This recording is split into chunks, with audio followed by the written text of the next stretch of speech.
사도행전 3장 1절에서 8절입니다. 사도행전 3장 1절에서 8절 말씀입니다. 말씀을 봉독해 드립니다.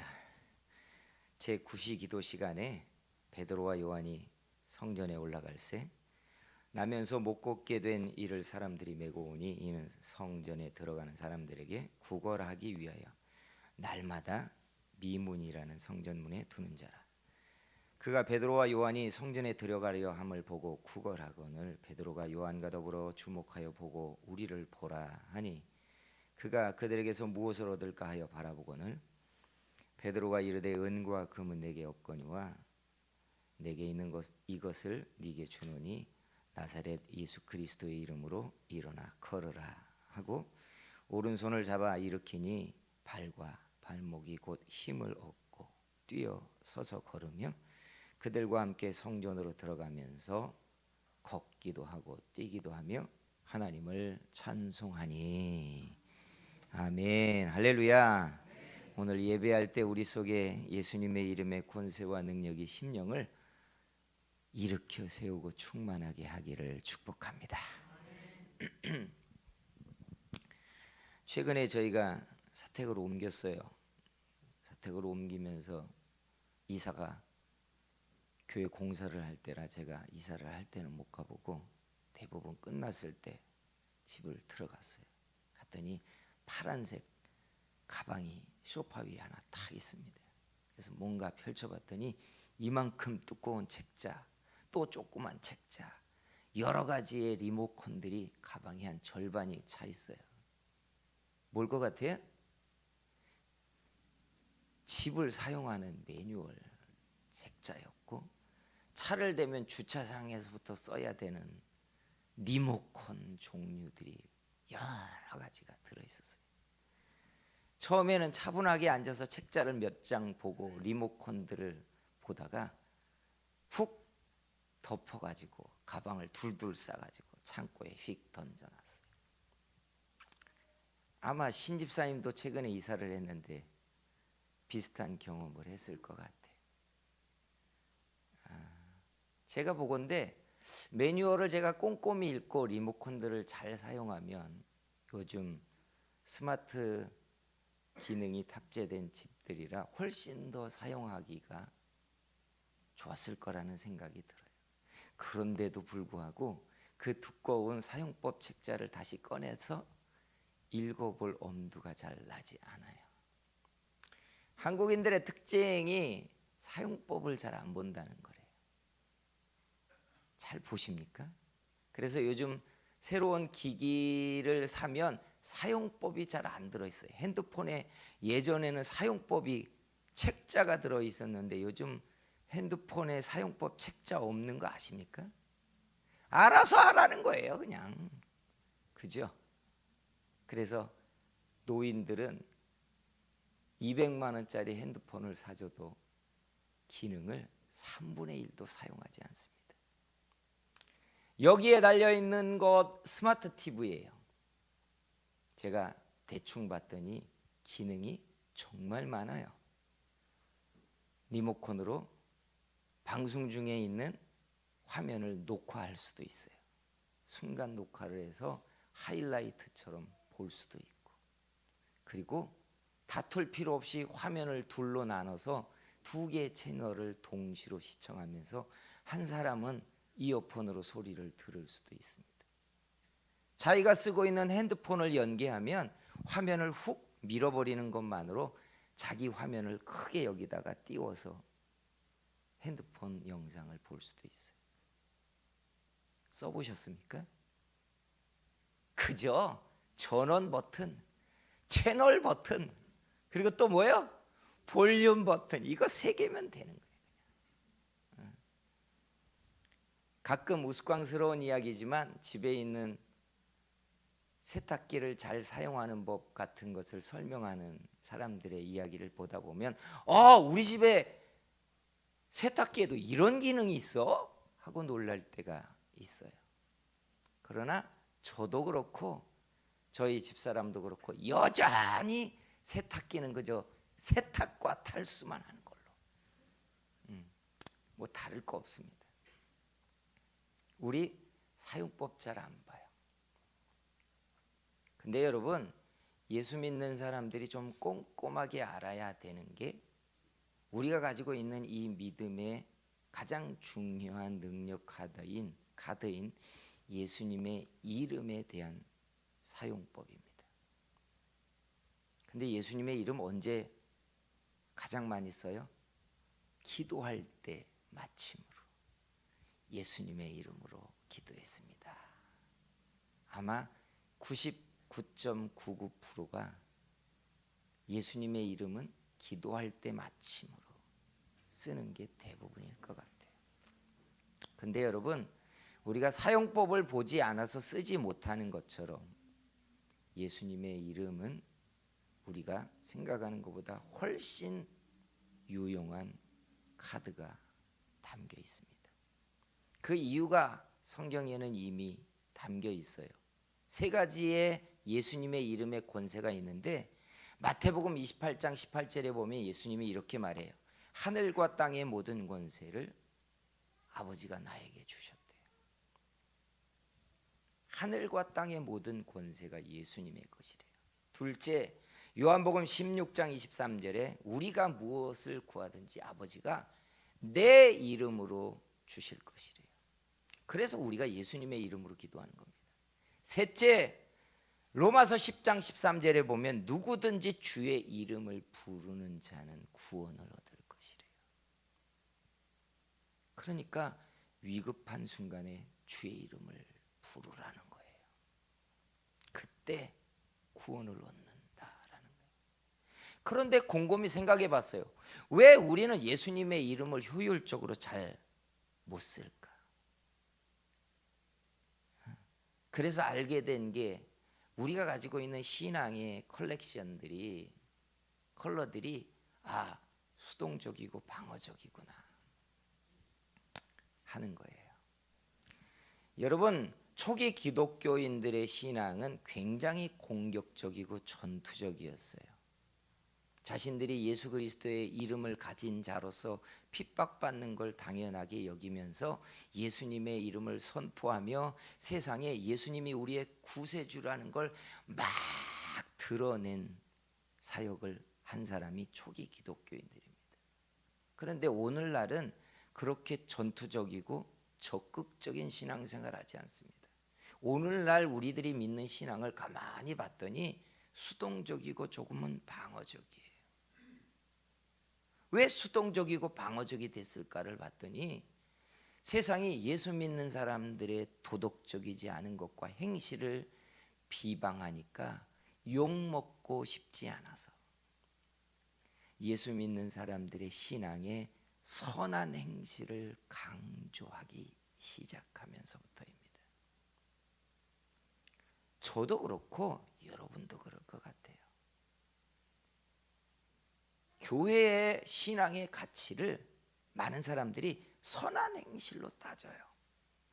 그래가지고 교회들이 교회를 PR하기 위하여 사람들에게 어떻게 어프로치 해가느냐, 우리 교회가 하고 있는 선한 사역이 무엇인지를 막 홍보해요. 선교는 몇 군데다 하고 있으며, 구제는 몇 군데 하고 있으며, 장학사역은 무엇을 하고 있고, 지역의 가난한 이들과 노인들을 돌보미 사역을 무엇을 하고 있고, 아이들의 방과후 학습을 위하여 교인들이 어떤 헌신을 하고 있고, 교회는 오픈된 카페로 사람들이 누구나 와가지고 휴식 공간으로 사용할 수 있고, 이런 것들을 하면서 우리 교회가 선한 행실을 얼마나 많이 하고 있는지를 강조하고 홍보합니다. 왜일까요?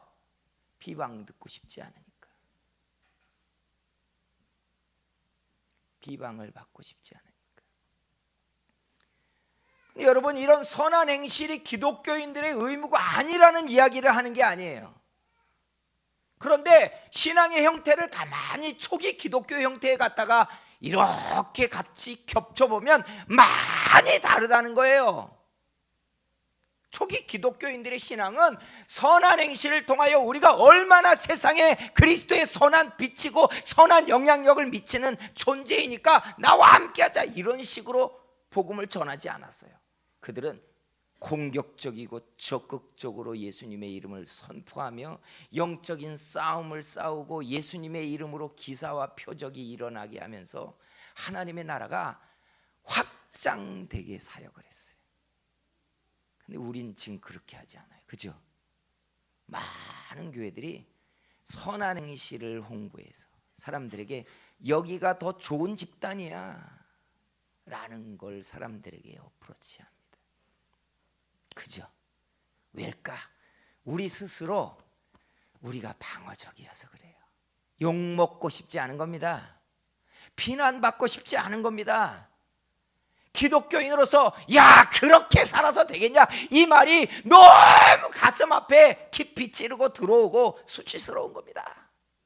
야 교인들 나오면 다 거짓말 하더라. 야 사기치는 사람들 다 예수 믿는 사람들이다. 이 말이 우리를 위축되게 하거든요.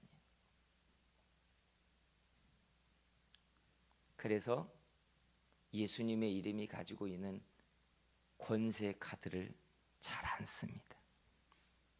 그죠? 안 써요.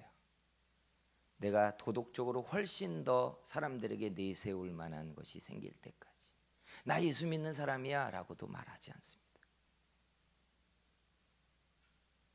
명절을 지내며 가족들이 모여서 식사 자리를 만들고 교제를 하면서 혹 안 믿는 사람들이나 믿음이 적은 사람들이 교회와 예수 믿는 사람들에 대한 비도덕적인 행사를 입에 올리기라도 하면 가만히 있습니다.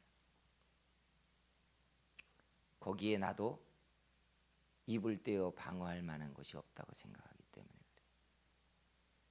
맞나요? 예수님은 구제하고 선한 행실을 하셨지만 이게 하나님의 나라라고 말한 적이 없어요. 훨씬 더 도덕적이고 깨끗하고 괜찮은 인간들을 모아놓으면 훨씬 더 우월한 집단이 될 거 아니에요. 그런데 그렇게 한 적이 없어요. 도리어 예수님 시대에 보면 예수님을 그저 우겨 싸고 다닌 집단을 보면 사람들이 같이 하고 싶지 않은 사람들의 집단이었어요. 누가요? 창기들이, 도둑놈들이, 세리들이 예수님을 주변을 둘러싸고 다니니까 학식 있고 괜찮은 수준급 있는 사람들이 예수님에게 잘 나오지 않았어요. 나도 그들같이 보여질까 봐.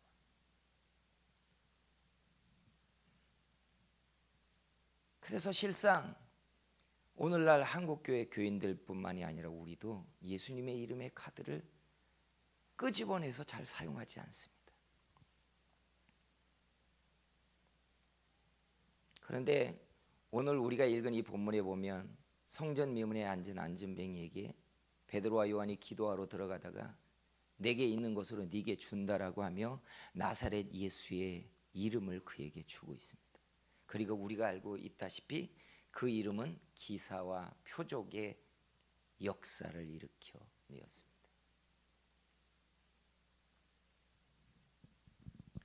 기적이 일어나게 하는 3대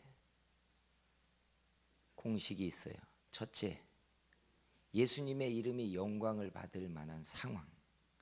이게 첫 번째 조건이에요. 두 번째, 예수님의 이름을 선포하고 사용하는 사람의 속에 있는 확신입니다. 이게 은과 금보다 저 사람이 지금 구하고 있는 떡보다 더 중요하다는 게 믿어져야 돼요. 근데 요즘 사람들 뭐라고 얘기해요? 떡이 필요한데 떡을 줘야지. 저 사람이 구하는 게 지금 돈인데 그럴 거 아니에요. 그죠? 그러니까 자기 스스로도 안 믿어요. 떡을 줘야 되는데 무슨 예수님의 이름을 주냐고. 필리핀 선교를 400년째 하고 있습니다. 알고 계시나요? 스페인이 들어갔을 때부터. 그때부터 유럽과 동남아시아를 비춰서 지금은 한국 교회가 가장 많이 선교비를 보내는 곳이 필리핀이에요. 그런데도 그들의 신앙은 샤머니즘적입니다. 왜요? 떡을 주고 있기 때문에. 그들이 원하는 건 여전히 떡입니다.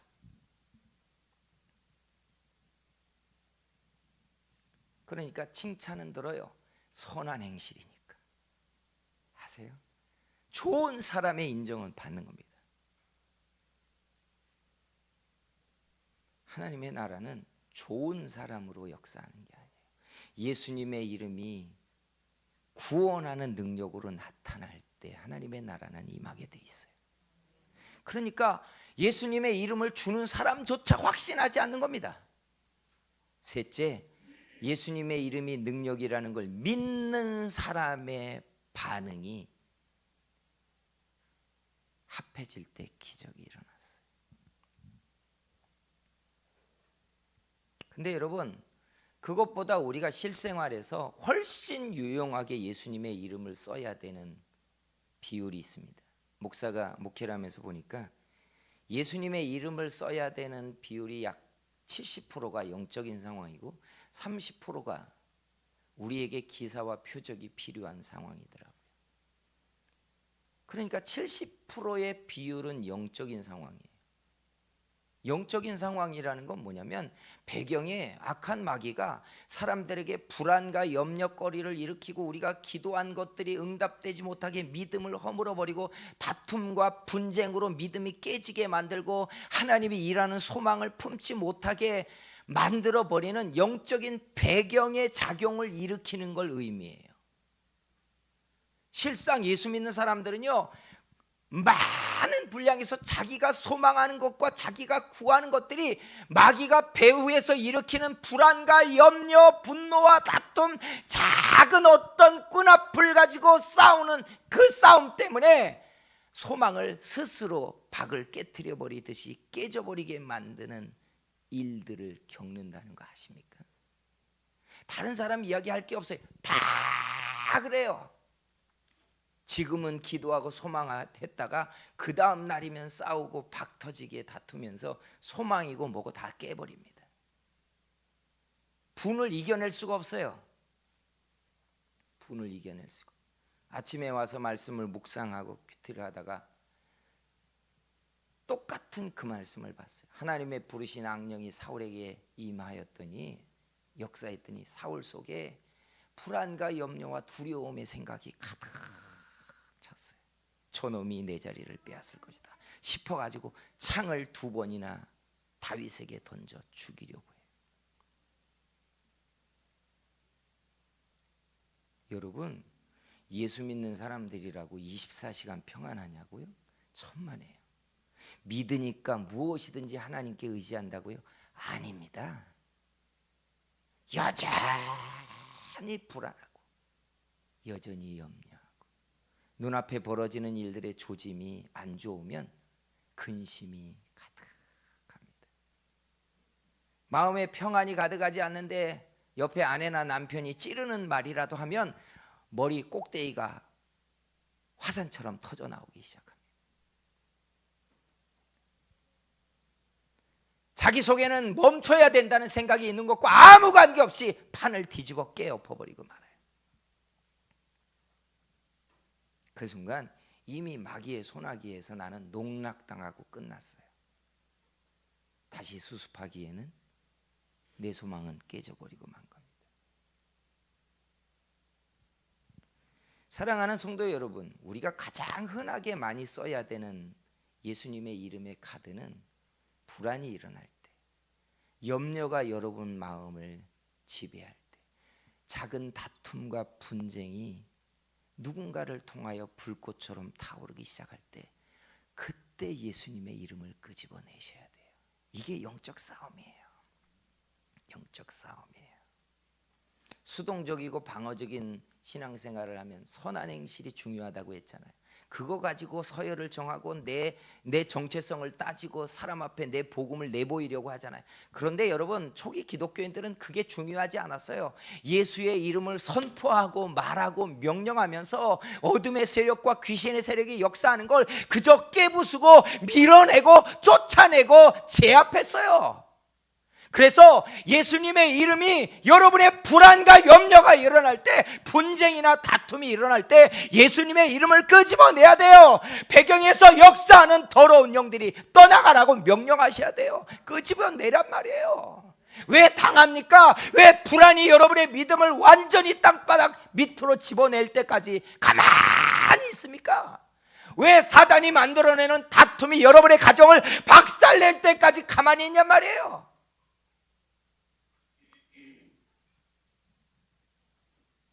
그러니까 마귀에게 당하고 박살이 나고 난 다음에 나와서 주님 앞에 그때서 기도를 시작합니다. 주님 도와주세요. 도와주세요. 왜 진작 예수님의 이름을 안 끄집어내냔 말이에요. 우리가 다 알다시피 에베소서 6장 12절에 6장 12절에 사도행전 16장 18절에 가면 빌립보에서 바울이 며칠 동안이나 점치는 귀신 들린 여자아이가 쫓아다니면서 사람들에게 주목을 끌게 하고 집중하지 못하게 하는 일들이 벌어졌을 때 바울이 이렇게 말합니다. 예수 그리스도의 이름으로 내가 네게 명하노니 그에게서 나오라 하니 귀신이 즉시 나오니라. 이 일로 인하여서 돈벌이 하던 사람들이 사업이 망치고 나니까 바울을 고소하고 난리가 또 벌어지긴 했습니다만, 여러분 바울이 그 후유증을 생각해가지고 귀신을 쫓지 않았다면 이 귀신은 바울을 계속 쫓아다니면서 남들이 듣기에는 선한 말을 하는 겁니다. 이 사람들은 하나님의 귀한 일을 말하는 사람이다. 이 사람들은 존귀한 사람이다. 이러고 쫓아다니는 거예요. 그런데 사람들이 그 말을 듣느라고 복음을 들을 기회를 갖지 않는 겁니다.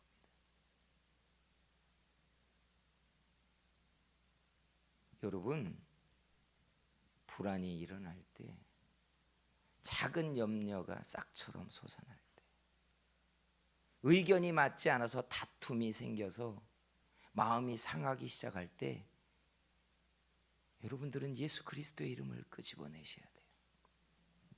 예수의 이름으로 불안을 조장하고 다툼으로 판을 깨고 믿음을 낙심시키게 하는 원수야, 떠나가라 명하셔야 돼요. 사단은 이런 작용을 통하여 우리의 믿음이 전진하지 못하게 하고 소망하던 걸 끝까지 지켜서 열매가 될 때까지 방치하지 않습니다. 다투게 하고 누가 이기나 끝까지 다툼을 멈추지 않게 해서 결국은 모두가 실패자가 되게 만들어 버리고 맙니다. 예수님의 이름을 쓰셔야 돼요. 사도행전에 등장하는 예수님의 이름을 선포한 사람들의 방식을 보면 똑같아요. 나사렛 예수 그리스도의 이름으로 네게 명하노니. 명하노니. 왜요? 하늘과 땅의 모든 권세가 예수님의 것이에요. 그리고 우리는 누구예요? 그 이름을 사용하는 하나님의 일꾼들이에요. 믿으십니까? 그러니까 의도는 간단해요. 하나님이 당신의 백성들을 통하여 예수님이 세상의 왕이며 통치자며 우리의 구세주며 악한 영들을 뿐만이 아니라 이 땅의 모든 것을 다스리는 통치자라는 걸 우리가 예수님의 이름을 말할 때마다 드러내게 하시는 거예요. 그러니까 골방에 들어가서 한쪽에서 나 혼자 믿고 아멘하고 나 혼자 구하는 이름이 아니라 세상 앞에 예수 믿는 사람들을 통하여 예수님의 이름이 역사를 나타낸다는 걸 보여주려고 우리를 세우셨습니다. 그러니까 말해야죠.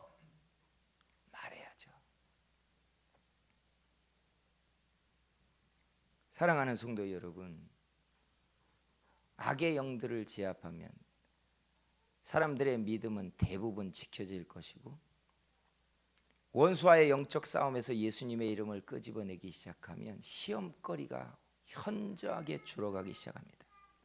분쟁과 다툼의 나무가 다 탈 때까지 입씨름을 하던 사람들이 예수님의 이름을 선포하며 배경의 역사를 내쫓기 시작하면 다툼이 시작되다가 가라앉기 시작합니다. 에베소서 6장 12절에는 그래서 분명히 이렇게 말했어요. 우리의 씨름은 혈과 육을 상대하는 것이 아니요 통치자들과 권세들과 이 어둠의 세상 주관자들과 하늘에 있는 악의 영들에 대함이라. 알고 계십니까? 하늘에 있는 악의 영들이 세상 주관자들과 통치자들과 권세를 사람들 앞에 내세웁니다. 여러분은 정치인을 지지하고 정치를 세상의 선의 도구라고 여기지만 여러분, 마귀도 오랫도록 세상의 권력과 정치를 자기 편의 사람으로 세운다는 거 아셔야 돼요. 그러면 여러분, 사람과 싸우는 게 아니란 얘기예요. 그러니까 그 배후에 있는 공중권세 잡은 자들과 악의 영들에 대한 씨름이 우리의 씨름이래요. 왜 교회가 세상같이 싸웁니까? 우리는 세상같이 싸우는 사람이 되라고 부름받은 게 아니에요. 그러니까 공중권세 잡은 자들과 악의 영들이 사람들의 삶을 넘어지게 하고 시험 들게 하고 망가지게 하고 자살의 생각이 들게 하고 그만 살고 싶게 하고 박살을 내고 싶게 하고 교회 다니고 싶지 않게 하고 내가 구하는 것이 무슨 의미가 있냐고 마음에 회의가 들게 하고 모든 것들을 비판적인 시각을 갖게 하고 세상에 대한 어떤 기대도 품지 않게 하는 이런 생각이 마귀적인 것들로 들어와요. 싸워야죠. 예수님의 이름을 끄집어내십시오. 예수님의 이름을 악의 영들을 향해 선포해 가시기를 축원합니다. 그러면 분쟁이 줄어들 것이고 불안과 염려가 사라질 것이고 그 속에서 작은 주님이 한다는 소망이 싹처럼 솟아나기 시작할 것입니다. 그리고 마지막이 있어요. 우리가 읽은 이 본문의 베드로는 나면서부터 걷지 못하는 장애인에게 내게 있는 것으로 네게 주노니라고 하며 나사렛 예수의 이름으로 일어나 걸으라라고 손을 잡아 일으켰고 이 안전뱅이도 놀랍지만 믿음이 생겨서 그 손을 잡고 일어나면서 기적은 일어났어요. 아까 말했죠. 기적의 3대 요소는 예수님의 이름이 영광을 받을 수 있는 그 상황, 둘째 예수님의 이름을 사용하고 선포하는 사람 속에 있는 확신이에요. 확신. 셋째 그 이름을 받는 사람 속의 믿음의 반응이에요. 이게 3대 요소예요. 내 믿음으로 남에게 기적 못 일으킵니다. 알고 계세요? 내가 나를 위한 기도를 할 때 나는 나만 믿어도 돼요. 근데 내 믿음이 저 사람의 인생을 바꾸려면 저 사람도 믿어야 돼요. 내 믿음을 저 사람도 믿고 있어야 돼요. 해봐라 하니까 손바닥이 안 부딪히는 거예요. 그래서 기적을 일으키는 방식을 주님은 분명히 말했어요. 2-3 사람이 어떻게 해요? 내 이름으로 모인 곳에 주님이 함께 한다고 했고 똑같이 뭐라고 했어요? 2-3 사람이 합심하여 땅에서 무엇이든지 구하면 이루어지리라. 성도 여러분, 예수님의 이름이 능력입니다. 끄집어내십시오. 말하십시오. 여러분의 인생에 믿음을 허물고 가시와 엉겅퀴로 여러분의 인생을 막고 있고 분쟁과 다툼으로 판을 깨버리려고 하는 마귀의 역사를 향해 예수님의 이름으로 명하노니 떠나가라고 명령하십시오. 선포하시기를 축복합니다. 예수님의 이름이 여러분의 인생에 가장 강력한 능력의 카드가 되도록 말하는 여러분이 되기를 주의 이름으로 축복합니다. 기도하겠습니다. 사랑하시는 우리 하나님 은혜를 감사합니다. 주여, 우리가 선한 행실을 통하여서 세상 앞에 지지받는 믿음과 사랑으로 서기도 소망하지만 또 예수님의 이름을 선포하며 어둠의 영들과 공중 권세 잡은 자가 회방하고 있는 세상의 일들을 바로잡으며 주께서 통치자임을 드러내고자 합니다. 예수님의 이름을 선포하는 믿음의 용기가 생기게 해 주시옵소서. 악의 영들을 향하여 잠잠하라고 떠나가라고 그 일을 멈추고 제압되고 사라지라고 명령할 수 있는 믿음이 솟아나게 해 주시옵소서. 선한 행실을 통한 사람의 지지보다 예수님의 이름을 선포할 때마다 나타나는 이 권세와 권능을 우리가 보게 만들어 주시옵소서. 예수님의 이름으로 기도했습니다.